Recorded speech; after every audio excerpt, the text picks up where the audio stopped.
పొద్దున లేచి నీకు నచ్చినటువంటి బైక్ పైన నీకు నచ్చినటువంటి కారు పైన ప్రయాణం చేస్తున్న ప్రతిసారి నీకు గుర్తు రావాలా నువ్వు కాంప్రమైజ్ అయి బతుకుతున్నావని చెప్పేసి ఎవడు చెప్పాల్సిన అవసరం లేదు.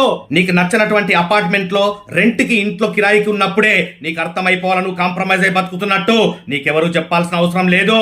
పిల్లలు అడిగినవి కొనివలినటువంటి ప్రతి పూట నీకు అర్థమైపోవాలా నువ్వు కాంప్రమైజ్ అయి బతుకుతున్నావని నీకెవరు చెప్పాల్సిన అవసరం లేదు. ఇంట్లో Mrs rolled gold 1 gram gold నగలేసుకొని తిరుగుతున్న ప్రతిసారి నీకు అర్థమైపోవాలా నువ్వు కాంప్రమైజ్ అయి బతుకుతున్నట్టు నీకెవరు చెప్పాల్సిన అవసరం లేదు. ఫ్రీ బస్సుల్లో రద్దీ ట్రైన్లలో మన ఫ్యామిలీ ప్రయాణించిన ప్రతిసారి నీకు అర్థమైపోవాలా నువ్వు కాంప్రమైజ్ అయి బతుకుతున్నట్టు నీకెవరు చెప్పాల్సిన అవసరం లేదు. షాపింగ్ మాల్లో నీకు నచ్చినటువంటి బట్టలు కొనుక్కున్నటువంటి ప్రతిసారి నీకు అర్థమైపోవాలా నువ్వు కాంప్రమైజ్ అయి బతుకుతున్నట్టు నీకెవరు చెప్పాల్సిన అవసరం లేదు. వారానికి ఒక్కసారైనా సరే ఫ్యామిలీతో హోటల్ కి సినిమాకి వెళ్ళినటువంటి ప్రతి వారం నీకు గుర్తు రావాలా నువ్వు కాంప్రమైజ్ అయి బతుకుతున్నట్టు నీకెవరు చెప్పాల్సిన అవసరం లేదు.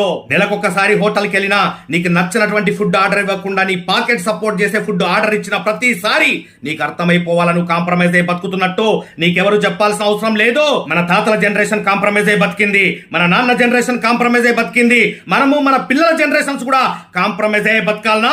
ఇలా కాంప్రమైజ్ అయి బతకడానికే భూమి మీద పుట్టినామా?